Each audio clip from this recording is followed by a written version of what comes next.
Para sa ating mga biyahero, may mga proseso hindi lamang basta-basta na pwede tayong lumabas ng ating bansa. Ito po ang inyong Pilipinas Online Bantay OCW. Ako po si Susan K.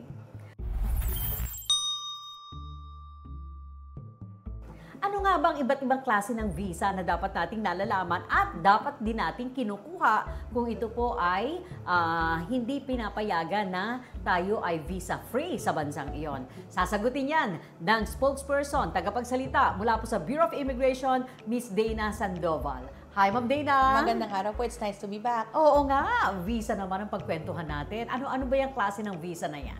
Yes, ang visa po ay kinakailangan para sa isang, halimbawa, Pilipino na pupunta sa ibang bansa na hindi po tayo tinatawag na visa-free or hindi libre ang pagpunta natin. Ang visa po essentially ay isang dokumento na nagsasabi na pinapayagan tayo na manatili doon sa bansang yon. Ang visa po ay binibigay because of reciprocity.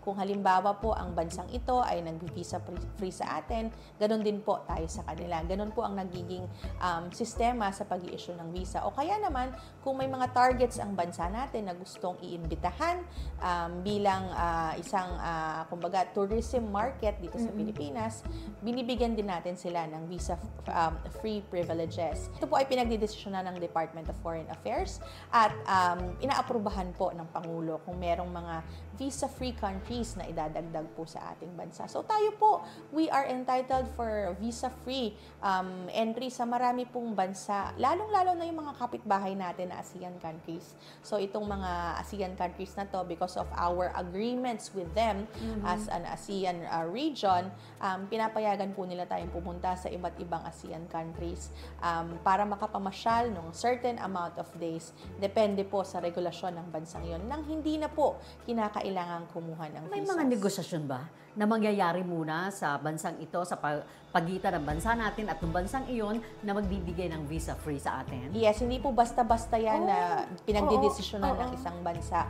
Meron pong negotiations yan, may pag-uusap ang foreign affairs ng bawat bansa upang pag-usapan kung ano yung mga i-offer ng bawat bansa po. Kaya because of our close ties with the ASEAN nations, kaya po visa-free tayo sa mga bansang iyon at at the same time, visa-free din sila sa atin.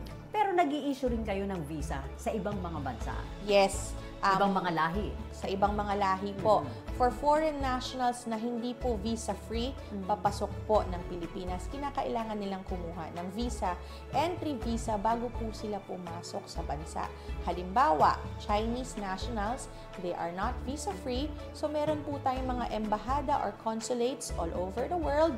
Ito po ay tinatauhan ng mga taga-Department of Foreign Affairs at doon po sila nag-a-apply ng kanilang entry visa. Indians also are not visa-free in the Philippines, so they would have to secure an entry visa bago pumasok. Ang entry visa po, naglalaro from 7 days to 59 days ang pwede nilang entry visa na makuha at pagpasok nila sa bansa, yun po ang ipapakita nila kasama ng kanilang pasaporte at nakabase po ang length of stay nila dito sa Pilipinas doon sa binigay na allowable stay sa kanilang visa. Pwede rin niya mag-extend. Pwede po silang mag-extend. Meron pong maximum tayo ng 2 years or 3 years. Depende po sa nationality. But after that, they are ordered to leave already. 2 years or 3 years? Ibig sabihin, mananatili sila sa bansa, extension ng extension Kung lang? turista po, they can, meron po silang option for that if and only if they have a valid reason to stay here in the Philippines. If halimbawa po, iba na yung reason nila ng pananatili dito, hindi na turista, they can convert naman at this is under the Bureau of Immigration and other government agencies. They can convert their visas. Kumbaga ako foreign national, papasok po ako bilang turista, naisip ko na po ang ganda ng babae. Napaibig ako! Mag-aasawa o nag-asawa na. Napaibig ako. So, maaari siyang kumuha ng visa as a permanent resident based on the marriage, a 13A visa, based on the marriage with that Filipina. Halimbawa naman, makita Anong niya. tawag po dun sa visa na yan? Ano po ito? Permanent residence visa. 13A visa. Tinatawag. Pero wala tayong conversion sa ng citizenship, no? Hindi siya pwedeng maging Filipino citizen kahit married sa Filipina? Mag-a-apply pa po siya. I-apply pa It's a separate application but it will not be under the Bureau of Immigration. Oh, okay. Kung magpapanaturalize po siya, OSG po or Act of Congress ang pwede niyang gawin para po makakapag-acquire siya ng Philippine citizenship. But in terms of long-term stay here in the Philippines, they can apply for a visa, kagaya po nun, if they find, makita nila na maaaring may mga work opportunities dito, they can apply for a 9G commercial visa. Kung sila po ay missionary, pwede rin po, may 9G missionary visa. Meron pong mga outreach dito, pwede po nilang gawin yon. Marami pong iba't iba mga visa na ini-issue ng BI at meron ding mga visas na hindi issued ng BI. Uy. Hindi lang, parang ito po ay hindi alam ng karamihan, but there are also a lot of other government agencies that issues visas. Talaga? O ano Yes. mga agency yan? Example po, yung Philippine Retirement Authority that issues the retirements visa. So ito po ay mga for foreign nationals who are planning to retire here in the Philippines already. Ang kinakailangan po nila parang may certain investment sila dito po sa Pilipinas at saka sila bibigyan ng indefinite na retirements visa. Walang counter-checking yan sa Bureau of Immigration? Sa Bureau of Immigration po, it's a separate law kasi. So they themselves, sa retirement? yes, they themselves po can issue the entire visa. Oo. They have it checked sa atin kung may mga derogatory record.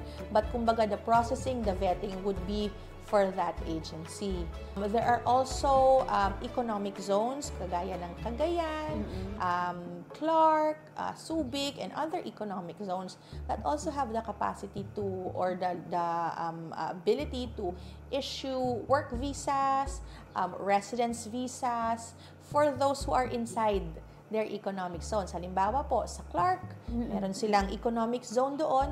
Yung mga nagtatrabaho po inside the economic zone, yung mga locators doon sa loob ng economic zone, may be issued working visa or residence visa, whatever is appropriate, para lang doon sa mga residente doon. But kung lalabas sila, magtatrabaho sila sa isang bansa, hindi na pwede yung visa na yon if they are planning to work in a different area outside the economic zone. Ma'am Dana, yung working visa na ini-issue ng Pilipinas, depende yun sa kontrata naman nila doon sa foreign locator na yon, ganun ba yon? Yes, it's company specific po yung Kung anong kontrata? Yes, yung work visa natin dito sa Pilipinas, halimbawa po tayo ay na-issuehan ng work visa sa company A, sa company A lang po tayo pwedeng magtrabaho. Hindi po pwede sa sister company B, sister company C, or mapunta ka sa ibang lugar.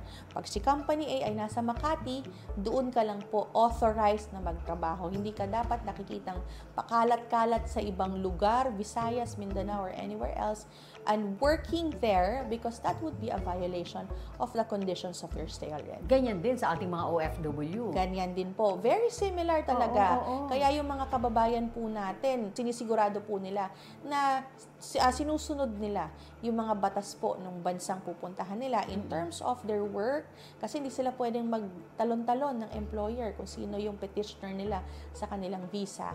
Yun ang dapat pagtatrabahuan nila. At ganun din po yung batas natin dito sa Pilipinas. Wala po tayong visa upon arrival? Wala na po. It used to be a Dati ba program. meron? It used to be a program in the past, yung visa upon arrival, pero ito po ay tinigil nung panahon po ng pandemya. Pinag-aralan din po ng ating management yung mga pros and cons nitong visa upon arrival at nakita po na mas maraming cons itong visa upon arrival. Kaya po hindi na po itinuloy. Ang meron po ay yung mga online application for certain types of entry visa. Ang Department of Foreign Affairs po, parang meron na silang mga online applications for entry visa for Chinese and Indian nationals. That's their project po na kanilang ginagawa at itinutuloy ngayon. And tayo naman po sa Pilipinas for applications, other types of immigration applications, meron na rin po tayong mga online applications para mahabol naman tayo sa technology without compromising yung law enforcement function natin. So, na-mention nyo yung Chinese and Indian nationals. So, tayo din, kung Pilipino, papasok ng China at India, nag-a-apply din ng visa. Yes, visa required po tayo sa mga bansa yun. Alright, salamat po at na-inform na naman kami ng iba't ibang klase ng visa na dapat nalalaman ng ating mga kababayan saan man sa mundo. Ma'am, paalala sa ating mga kabayan. Yes, paalala lang po dun sa mga kababayan natin, kung tayo po ay babiyahe, make sure na inaalam po natin yung visa requirements ng bansa na pupuntahan natin. I-check po natin yung website nung bansang yon para makita po natin kung merong mga requirement na documentation yung bansa pong pupuntahan natin. Sa atin naman po, sa hanay ng Bureau of Immigration, makakaasa po kayo na seserbisyohan po namin kayo ng maayos at mabilis sa inyong pagbiyahe sa mga susunod na araw. Thank you very much, Ma'am Dana. Ms. Dana Sandoval, ang spokesperson ng Bureau of Immigration. Mga tapat na lalaman ng isang Pilipino saan man sa mundo para po sa maayos na paglalakbay. Ito po ang inyong Pilipinas Online, Pantay OCW. Ako po si Susan King.